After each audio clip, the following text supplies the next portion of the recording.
Makasih ya buat yang udah klik video aku. Semoga diberi kesehatan dan rezeki yang berlimpah. Di video kali ini aku akan membawakan alur drama Korea yang berjudul The Red Sleeve.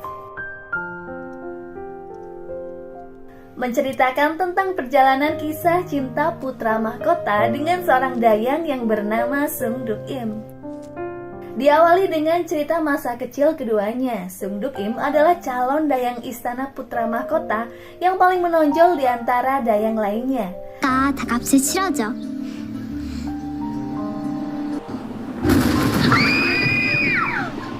Itu karena kecerdasannya yang kerap membuat temannya meminta Duk Im membacakan buku cerita dengan imbalan sejumlah uang. Tapi suatu hari ada sidak dari dayang senior.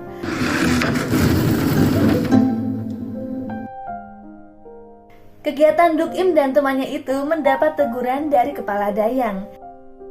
Tapi karena kecerdasan Duk Im, dayang justru kagum dengan pola pikirnya yang cukup dewasa. Sementara itu, putra mahkota sedang mengikuti ujian dari berbagai tutor kerajaan. Tapi sayangnya, ia gagal dalam satu mata pelajaran.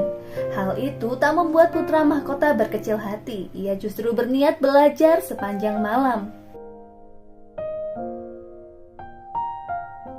Berita duka yang mengabarkan meninggalnya selir kerajaan Yeong membuat putra mahkota bersedih.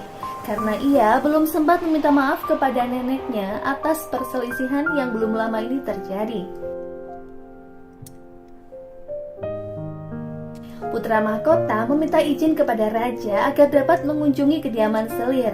Tapi kala itu raja melarangnya. 예비냐? 죄인으로 죽은 사도세자. Putra mahkota akhirnya diam-diam mengunjungi kediaman selir di malam hari. Bersamaan dengan hal itu, Sung Duk Im sedang menjalani tantangan dari dayang senior untuk memberi penghormatan terakhir kepada selir Yeong. Ia pun pergi seorang diri sekalipun teman-temannya sangat mengkhawatirkan Duk Im. 그러니까 후원길 알기나 해? 나 후원길 완전 빠삭해. Karena jalan yang sangat gelap ditambah lagi rusaknya lentera yang ia bawa membuat Sung Duk Im tersesat. Ia panik tak tahu harus bagaimana lagi untuk mencari jalan menuju kediaman selir Yeong. 서상궁 마마님.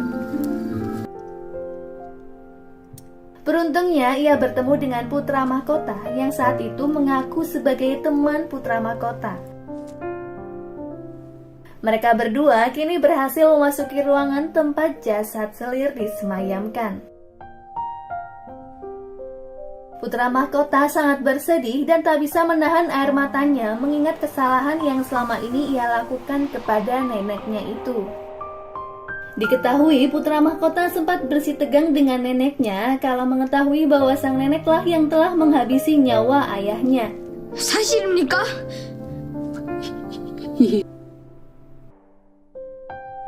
Sung Duk Im menghibur putra mahkota sehingga ia terlihat lebih tenang. Namun tiba-tiba raja datang dan akan memasuki ruangan tersebut. Mereka berdua mencari jalan keluar hingga akhirnya menemukan sebuah jendela kecil untuk kabur. Putra mahkota berhasil keluar dari jendela itu, tapi Duk Im kehabisan waktu dan akhirnya memutuskan untuk tetap berada di ruangan tersebut. 성인은 동군의 생각 쉬운데 용빈자가 해줘. Raja sangat terkesan dengan kesetiaan Duk Im yang ingin memberikan penghormatan terakhir untuk istrinya. Raja mengajak Duk Im berbincang lebih dekat dan menceritakan kisahnya dengan selir Yeong, di mana raja adalah anak dari seorang pelayan dan istrinya adalah dayang istana. Sama seperti posisi Duk Im saat ini. Raja memberi hadiah sebuah buku hasil tulisan selir Yeong tentang pendidikan moral wanita.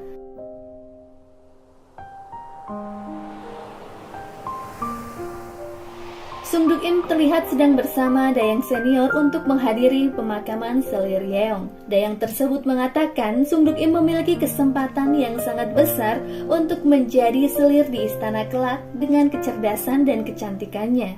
Karena hanya dengan hal itulah seorang dayang bisa mati terhormat di dalam istana.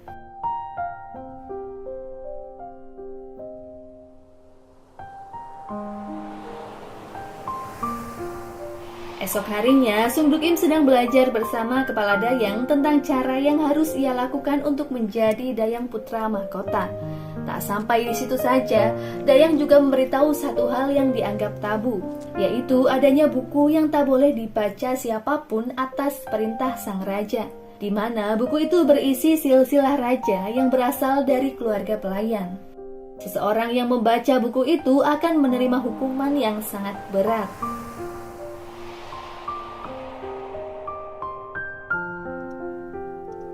Tak diduga, putra mahkota justru telah membaca buku tersebut dan menyembunyikannya di perpustakaan.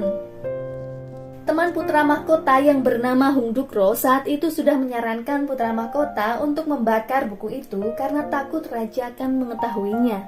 Namun putra mahkota tak mengindahkan ucapan temannya karena memiliki alasan tersendiri. 셔키의 일부를 읽었다면 할방 어머니께서 읽지 말라 명하셨기에 일부를 읽었. Suatu malam, Sung Duk Im yang akan ke kamar kecil melihat gerak-gerik mencurigakan seorang dayang yang saat itu bersama seorang selir yang berencana akan melengsarkan tahta putra mahkota karena buku yang telah dibacanya. Duk Im yang mendengar pembicaraan itu merasa harus bertanggung jawab melindungi putra mahkota yang nantinya akan menjadi tuannya. Harinya, Raja murka mendengar cucunya yang telah membaca buku yang selama ini ia larang. Raja memerintahkan tutor kerajaan untuk mencari bukti buku tersebut di perpustakaan. Putra mahkota memohon ampun karena telah melanggar aturan kakeknya. Setelah dilakukan pencarian, buku itu pun belum juga ditemukan. Ternyata, Sung Duk Im terlebih dahulu berada di perpustakaan untuk mengamankannya. Ia lalu menyobek halaman buku yang dianggap tabu, lalu menyerahkan buku tersebut kepada teman putra mahkota dan pergi setelahnya.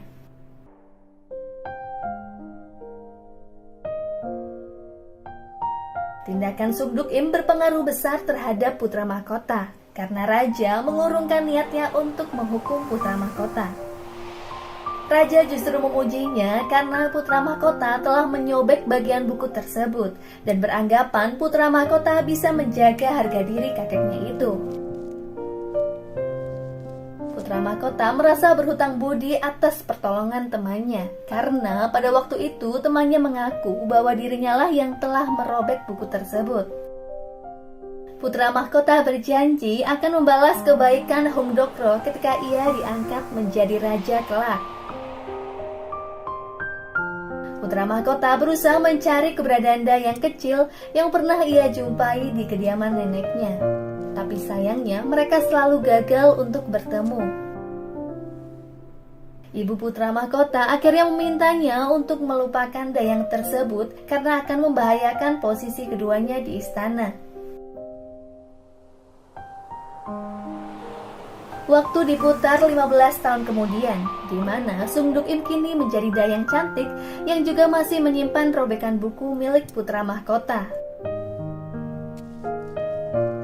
Ia yang kala itu akan menuju istana harus melewati jalan setapak yang sangat sepi. Ia pun terpeleset karena tersandung ranting pohon. Tak diduga, ia justru menabrak putra mahkota yang saat itu sedang menikmati udara segar di tepi danau. Duk Im yang terpeleset tak sengaja menabrak putra mahkota. Sialnya lagi, hal itu membuat putra mahkota tercebur ke dalam danau.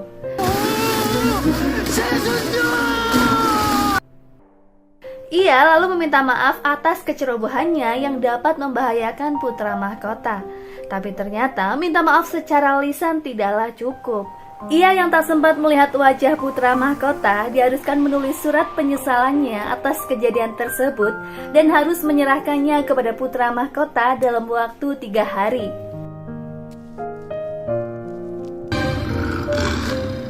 쫓아라, 전. Wilayah Hanseon saat itu rupanya sedang tidak aman karena ancaman seekor harimau yang kerap menyerang warga. Putra mahkota memerintahkan prajurit untuk memburu hewan buas itu sesegera mungkin karena tak ingin nyawa berjatuhan lagi.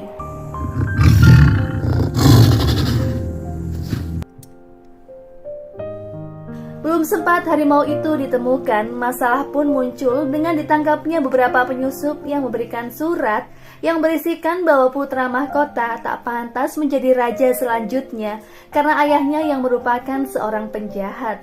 소인을 기다려주시겠습니까? Bokro berjanji akan mencari penyusup tersebut dan meminta putra mahkota merahasiakan ini dari raja. 께서 이 익명서의 내용을 아시는 것이 득이 될지 해가 될지 판단이 서질 않습니다.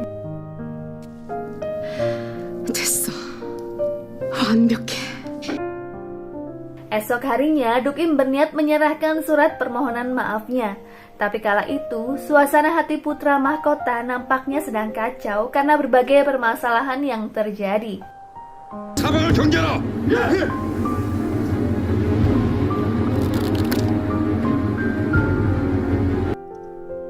Dukim mengurungkan niatnya untuk menemui putra mahkota. Ia terlihat membersihkan ruang perpustakaan yang tampak berdebu karena jarang dijamah orang. 매나 다름없을 것이요. 훌륭하신 답변이옵니다, 저하. Ia merasa beruntung karena dari jendela ia bisa mendengar putra mahkota yang sedang belajar bersama para tutor. Seusai belajar, putra mahkota datang ke perpustakaan tanpa menggunakan baju kebangsaannya.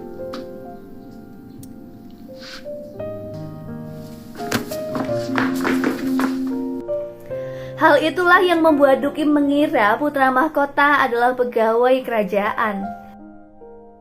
Dukim sangat kesal karena ruangannya yang sudah bersih jadi kotor lagi oleh sepatu putra mahkota. 하지 마라.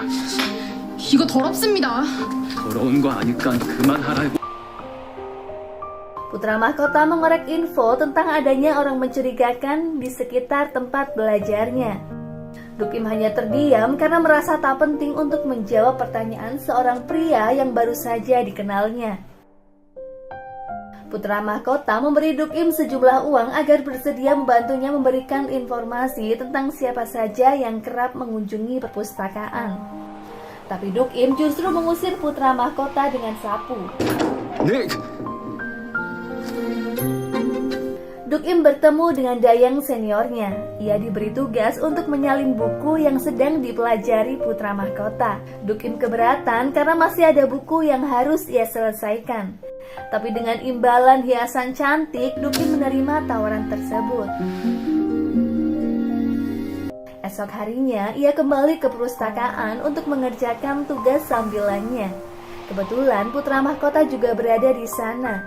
Ia melihat Dukim memiliki benda yang tergolong mewah untuk dimiliki Dayang biasa. Putra mahkota menganggap Dukim adalah mata-mata karena telah menerima suap dari seseorang. Dukim lalu mengucapkan kalimat yang bahwasanya suatu saat ia bisa menjadi Dayang senior di istana. Hal itu mengingatkan putra mahkota pada Dayang kecil yang pernah ia temui di kediaman neneknya. Putra mahkota mulai mendengarkan Dukim ketika ia bercerita bahwa tugasnya menyalin buku putra mahkota adalah perintah dari seseorang. Dukim menulis ulang satu bait dari buku tersebut karena putra mahkota tak percaya bahwa tulisan yang indah itu adalah tulisan seorang Dayang rendahan. Dukim merasa tersinggung dengan ucapan putra mahkota. Ia mempertanyakan posisi pria yang ada di hadapannya itu di istana. Dukim mengira pria itu adalah salah satu guru putra mahkota. Karena suaranya terdengar tak asing lagi di telinga Dukim. Putra mahkota saat itu belum mengatakan siapa dirinya sebenarnya, sehingga ia mengaku sebagai guru putra mahkota yang bernama Bokro. Dukim meragukannya karena guru putra mahkota terkenal sangat tampan hingga membuat banyak Dayang tergila-gila. Putra mahkota pun merasa terkejut dengan jawaban Dukim karena ketampanannya selama ini ternyata tak ada apa-apanya dibandingkan gurunya sendiri. 실물을 보니 Ia lalu pergi meninggalkan Dukim dengan perasaan kesal. Aksi kurang ajar Dukim tak sampai di situ saja.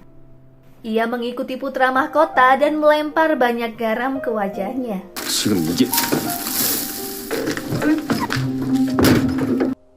Beruntungnya putra mahkota masih bersabar dan tidak menghukum Dukim. 저런 우전의 시중은 누가 드는가? 상공들이 나인들의 일을 대신한다 합니다. Bukro mengajak putra mahkota untuk mengunjungi festival Dayang Istana yang akan digelar beberapa hari lagi. Terlihat para Dayang Istana bersukacita menari, menerbangkan balon udara hingga memasak makanan istimewa. 나를 미워하신다. 자애가 깊어질수록 Sung Duk Im menunjukkan kebolehannya untuk membacakan sebuah buku cerita. 어찌하여 부왕께서는 나만을 미워하실까? Semua Dayang sangat antusias untuk mendengar pendongeng Duk Im di atas panggung. Kala itu menceritakan kisah seorang raja yang membenci anaknya. Putra mahkota seketika teringat akan mendiang ayahnya yang memiliki kisah yang mirip dengan buku yang dibaca Duk Im. Ayah putra mahkota merasa tak dianggap karena raja sangat itu lebih menyayangi cucunya, sehingga putra mahkota sangat dibenci oleh ayahnya sendiri. Ia meninggalkan tempat tersebut karena sangat terganggu dengan cerita yang dibaca Duk Im. 돌아가세. 예. Putra mahkota lalu pergi ke perpustakaan untuk menyendiri. Tak diduga, Duk Im pun juga datang ke sana. Putra mahkota mengatakan bahwa Duk Im sebaiknya tak membaca cerita lagi, karena belum tentu semua orang bahagia dengan cerita yang Duk Im bawakan. Keesokan harinya, Duk Im menyerahkan surat permohonan maafnya kepada putra mahkota. Namun ia harus kecewa karena gagal menemui putra mahkota setelah mencarinya di 3 tempat. Ia yang saat itu putus asa akhirnya bertemu dengan Dayang yang mengantarnya menemui putra mahkota. Duk Im menyerahkan surat tersebut, tapi putra mahkota mengerjai Duk Im dengan mengatakan surat yang dibuatnya salah besar sehingga harus diperbaiki. Rupanya putra mahkota masih jengkel dengan sikap Duk Im yang mengusirnya di perpustakaan. Duk Im yang sampai saat itu belum mengetahui wajah putra mahkota hanya pasrah dan kemudian pergi untuk memperbaiki surat tersebut. Duk Im yang masih mengira putra mahkota adalah guru kerajaan memohon bimbingan untuk merevisi surat permohonan maaf tersebut. Putra mahkota bersedia membantunya dengan syarat Duk Im harus mencari semua buku yang berkaitan dengan harimau.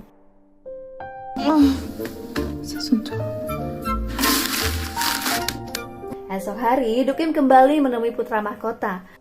Tapi surat permohonan itu lagi-lagi ditolak karena kalimatnya yang dianggap kurang sopan. Hal itu pun terjadi selama beberapa kali, hingga akhirnya surat itu diterima, tapi Duk Im harus menyalin sebanyak 100 lembar. Duk Im merasa kesal karena harus menulis terus selama beberapa hari ini. Ia yang sudah di perpustakaan berhasil menemukan sebuah peta pemburu harimau yang selama ini dicari putra mahkota. Peta itu ternyata sangat berguna untuk mencari perangkap harimau berada. Putra mahkota memberi peta itu kepada pengawal pribadinya. Ia dan para prajurit berusaha mencari keberadaan harimau sesuai peta yang ditemukannya. 호랑이 흔적이 걸까지 이어집니다. 지금 당장 걸로 돌아간다. Malam harinya, putra mahkota dan beberapa prajurit mencari jejak harimau sesuai dengan peta tersebut. Namun ternyata seorang prajurit menemukan jejak harimau mengarah ke istana. Putra mahkota lalu menemui Duk Im untuk meminta bantuannya membacakan buku cerita. Kemungkinan hal itu direncanakan putra mahkota agar semua orang berkumpul sehingga terhindar dari ancaman harimau yang sedang mengincar istana. 누가 죽거나 기절하면 한순간에 저 문이 막힐 수도 있어. Situasi yang mulai genting membuat Duk Im berencana mengevakuasi semua Dayang dan ketiga temannya. 호랑이? 사람들이 알면 뭐야? Ia meminta seluruh Dayang berpindah tempat dan berjalan sesuai dengan nomor urutan sebelum Duk Im membacakan buku cerita. 덕임이가 책을 읽을 건 나도 무서워. Duk Im merahasiakan tentang serangan harimau agar tidak terjadi kepanikan massa karena pintu keluar yang sangat sempit tak cukup untuk mengeluarkan 500 orang sekaligus. Namun hal yang dikhawatirkan Duk Im pun terjadi. Para dayang saling berdesakan untuk melarikan diri setelah mendengar kesaksian dayang kecil yang mendengar suara harimau yang semakin dekat.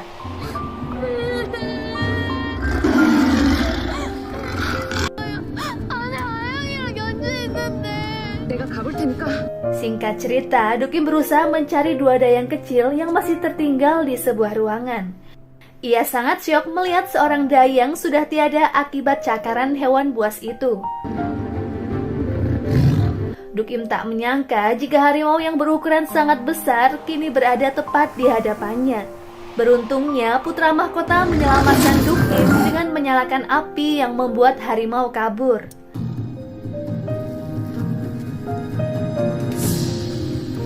Menyadari harimau sudah masuk ke kawasan istana, putra mahkota memerintahkan prajuritnya bersiap melakukan perburuan.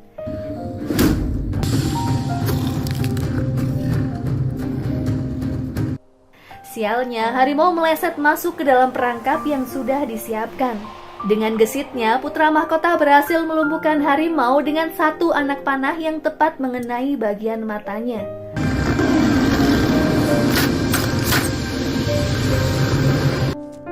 Duk Im dan para dayang bersyukur bisa selamat dari peristiwa tersebut.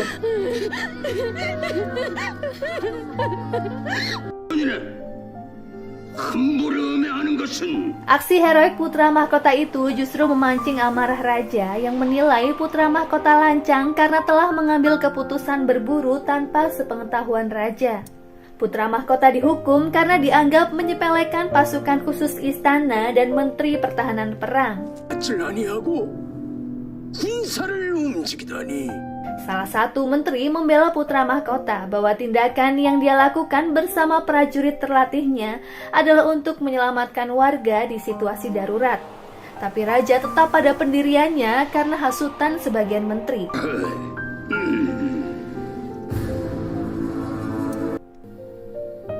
하늘이 준 기회 앞에서 절대 망설이지 말라고. Putri Huang Huan yang juga bibi putra mahkota memanfaatkan situasi ini untuk melengsarkan tahta yang kedua kalinya. 칼을 빼들었으면 한번 휘둘러 보기라도 해야지. Ia lalu meminta anak tirinya untuk meminta seorang menteri yang diharapkan dapat membantu melengsarkan putra mahkota. Tapi tampaknya menteri tersebut tak sepemikiran dengan rencana Tuan Putri. 좀 더 상황을 지켜보도록 하죠. Dayang senior rupanya juga ada di tempat menteri tersebut. Sepertinya Dayang senior juga ingin melengsarkan putra mahkota, tapi dengan cara yang serapi mungkin dan tidak tergesa-gesa. 작은 파문이라도 일으킨다면 지금 뭐라 하셨음? 어제 겸사서 나으리께서 소위